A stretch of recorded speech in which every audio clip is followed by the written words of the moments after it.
আগেই বলে দিই সরি সরি সরি সরি বলার রিজন হচ্ছে সকাল থেকে আজকে ভিডিও করতে পারিনি। আজকে সকাল থেকে ছিল বিশাল কাজের চাপ, আর এত কাজের চাপ নিয়ে না আমি একদম ভিডিও করতে পারি না, জানো তো। তার জন্য সরি বলে দিলাম। আজকে ভিডিওটা শুরু করলাম দুপুর থেকে। দুপুরবেলা খেতে গিয়েছিলাম আমি মায়ের কাছে। দুপুরবেলাতে মা রান্না করেছিল নিম পাতা আলু মাখা ভাত, আর ভাতের সাথে করেছিল একেবারে পাতলা করে মাছের ঝোল আলু দিয়ে, আর তার সাথে ছিল আমের চাটনি। এটাই ছিল দুপুরের খাবার। আর আমার মাছের ঝোল হলে আদার্স কিছু লাগেই না। আর দুপুরবেলাতে তারপরে গিয়েছিলাম একটু ছাদে।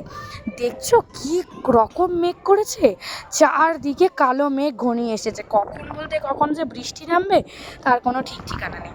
তবে যাই বলো, এরকম ওয়েদার কিন্তু দারুণ লাগে। তারপরে সন্ধেবেলাতে দেখলাম বাড়িতে অনেকজন গেস্ট এসেছে। আমার মামা মামি বড় মাসি মামার ছেলেরা সবাই এসেছিলো, তাই সবাই মিলে একসাথে সন্ধেবেলাতে একটু মুড়ি খাচ্ছিলাম বসে। মুড়িটা খাওয়ার পরেই মোটামুটি আমার টাম্মি ফুল, তাই রাতে হেভি কিছু আর না খেয়ে শুধুমাত্র একটা আমের স্লাইসই খেয়েছিলাম। টাটা।